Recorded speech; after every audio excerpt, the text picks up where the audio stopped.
Hello, everyone. Welcome back to Navigating Life in the Fourth IR. I am one of your co-hosts, Daniela. I'm here with your second co-host, Bob Hacker, and we have our special guest with us, Emily Gresham. So our last conversation, we started, we kicked off the year by understanding we survived 2020, what are some big lessons to take away, and we started speaking a lot about managing uncertainty. But one of the things I want to kind of push us to have a conversation around today is reframing.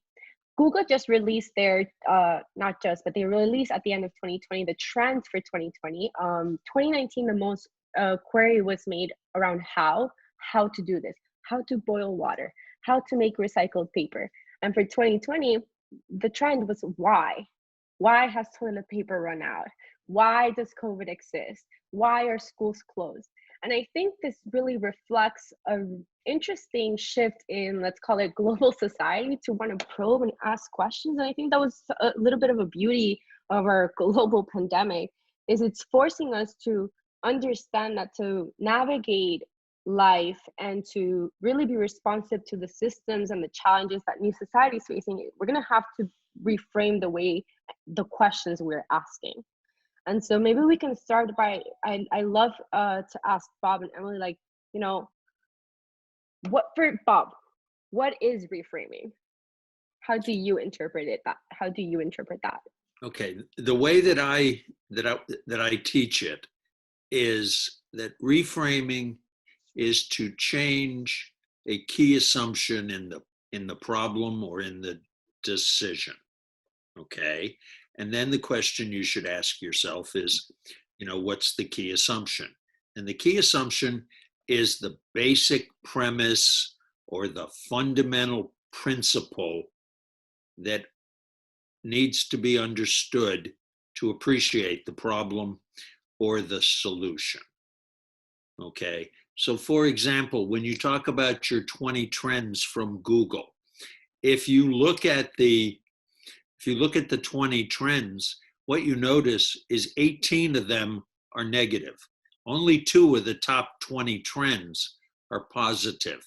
So a way to do reframing would be to take question 1 and instead of framing it in the negative, frame it in the positive and see whether or not that gives you insight into the problem.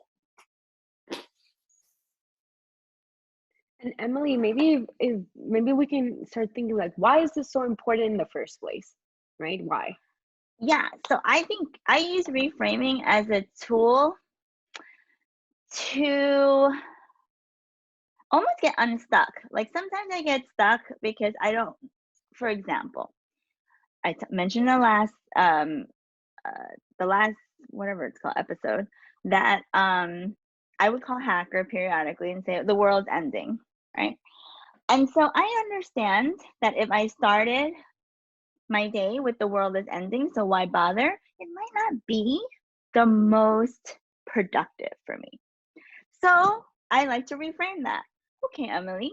And I said this, hacker would first ask, well, what is it that happened that triggered this response? That's the first check of what's my principal assumption, right?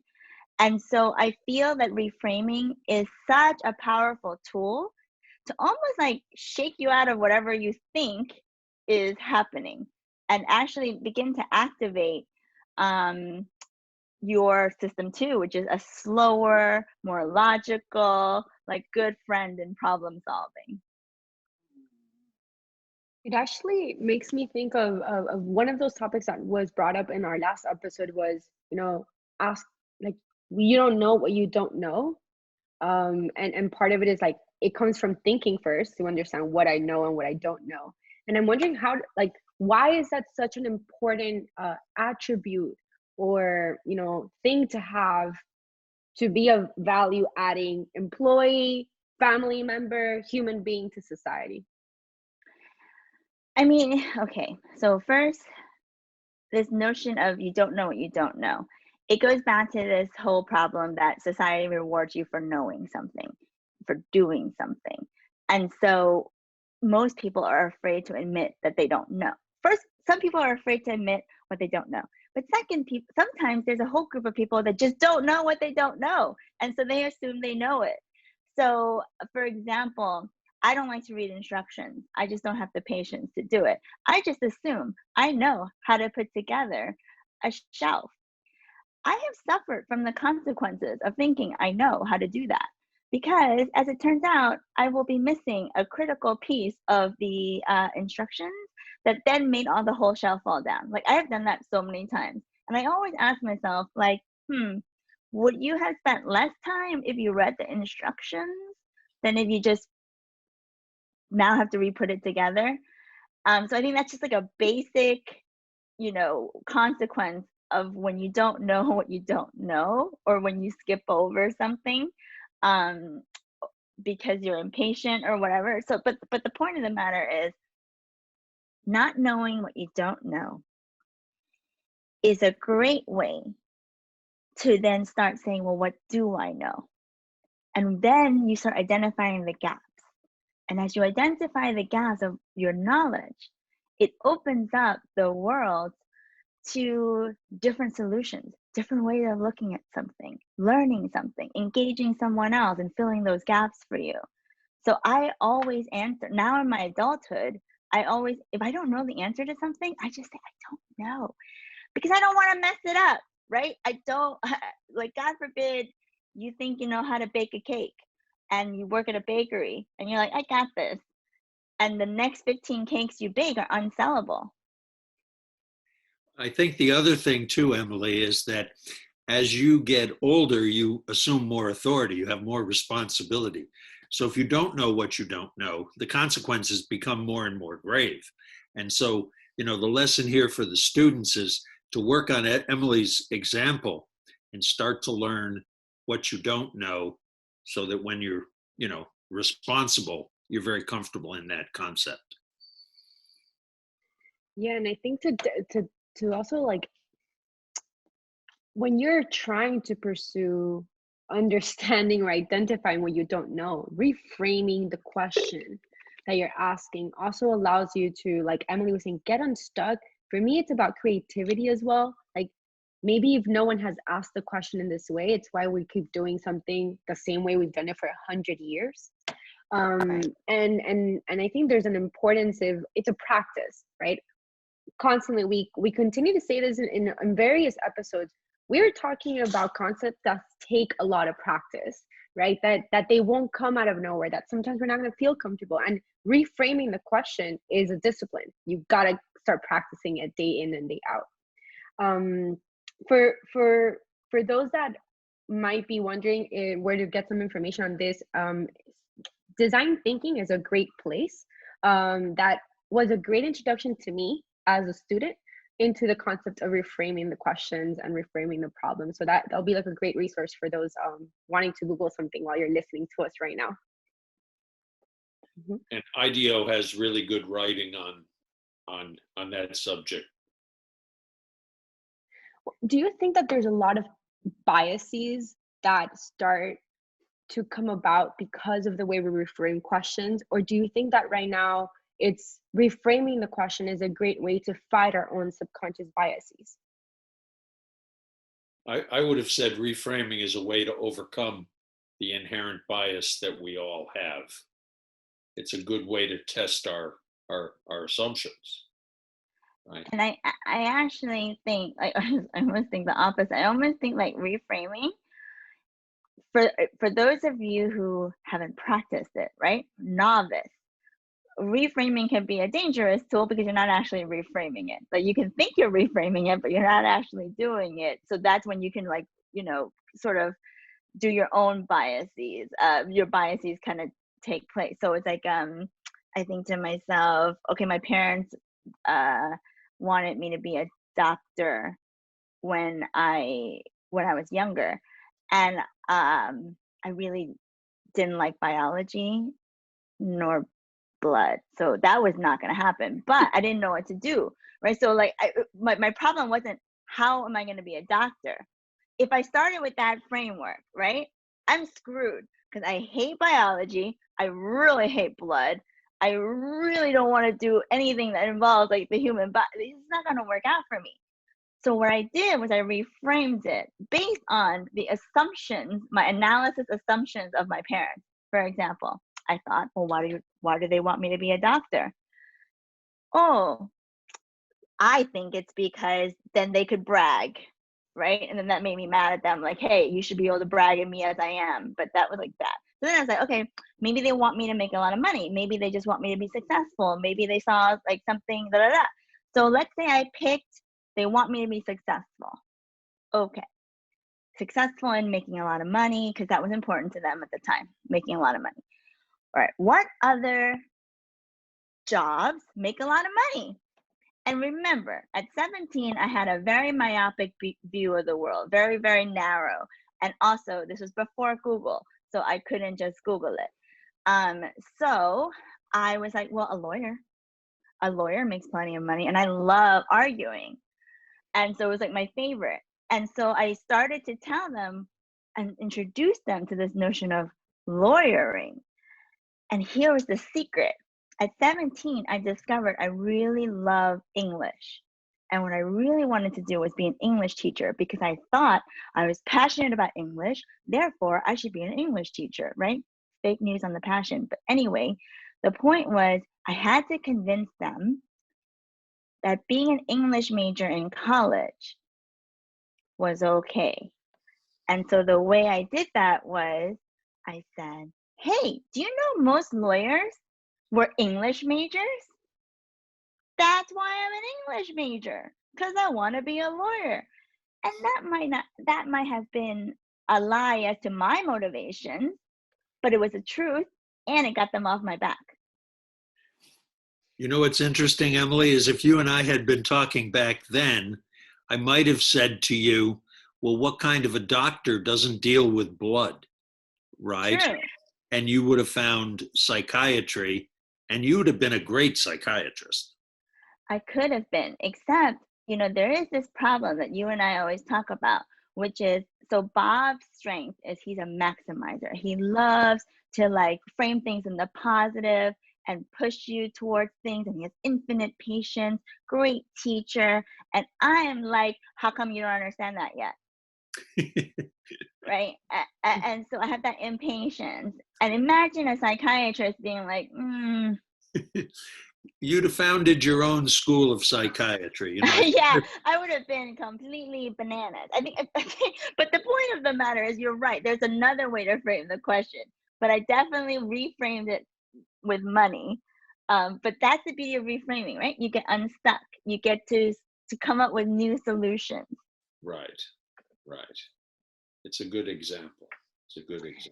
Let me reel us back a little bit, because I realized that we've been throwing around the word assumption a lot, and it's been important in reframing.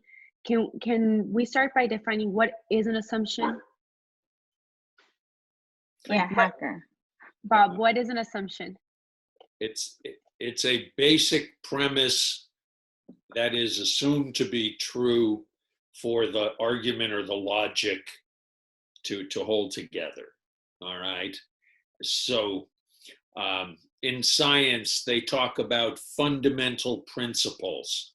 And from this fundamental principle, everything is derived in, say, physics, right? Well, that fundamental principle, people like Einstein have shown us, were actually only assumptions, right?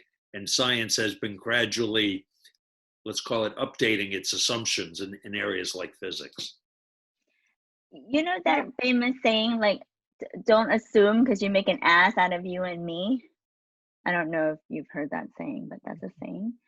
And I always look at assumptions as kind of like what Bob says.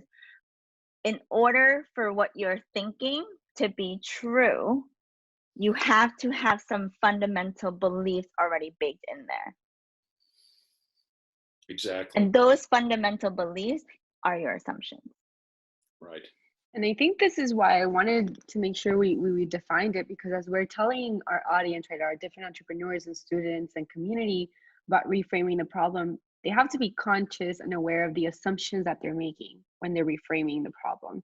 And this is how we start to layer all these different topics that we talk about. And that's why I know I might sound repetitive, but it's totally okay to not know exactly how the heck this works, right? The fact that you're listening to this is you maybe holding yourself accountable to pushing yourself to learn these new concepts.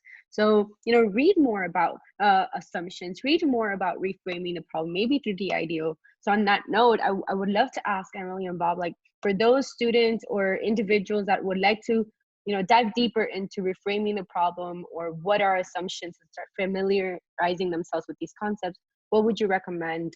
What are some resources you would recommend them checking out? I mean, I like TED Talks around like any TED Talk around any MIT or Stanford type entrepreneurship stuff, like design thinking. Really, design thinking was a great way that I learned reframing. Yeah, and I think the other way that you might explore reframing is to learn more about mental models, because I think in many cases mental models reframe problems. So there's a man named Charlie Munger, Munger, and he's Warren Buffett's partner, and he wrote a book on mental models, and it's very readable and very, very useful. Yes, and actually Shane Parrish, who writes Farnham Street, is such a child of mental models, and I like the way that he breaks it down for the layperson. Agreed. Yeah, I think that's a phenomenal resource. Cool. Well, on that note, is there anything else you'd both like to share with our audience before we wrap up our second episode of the year? You can go first, Bob, if you have it. No, if you have it, go. I think that what we've talked about today is fundamental, really fundamental to anyone who wants to have high quality thinking. All right. If you want to be a science researcher, or you want to be a Supreme Court justice, these are the kinds of tools that you have to learn to work with very easily. And, Emily talks about system 1 and system 2. Well, you want to get to the point where these tools are system 1, that they're intuitive. You don't have to switch to analytical because you use them so well. Yeah, and I would actually say on a more basic level, I think reframing is what allows you to navigate life optimistically. It's what allows you to when you're just feel like there's nothing else you can do, it gives you sort of hope and action, right? So that you're not just despairing sometimes. What I say, Emily, is you don't understand the problem until you can frame it in the positive. It's exactly the same idea. Yeah. Yeah, and I think for those that are also like learning how to, the fact that you're all Googling stuff, right? Like the fact that you're asking questions, don't take your first answer. Keep asking why. Ask 5 whys, and you'll start developing this kind of muscle in your brain of like, not being satisfied with the one line headliner to your question. And I think that's the beauty of this generation. I believe that all of us have the tools to do our research, but we just have to learn how to ask the right question. And if we're not getting the right answers, then how do we reframe the question to explore it differently? And I think today's conversation has been super rich. Leave your comments or messages if you have any things you'd like us to unpack further with you all.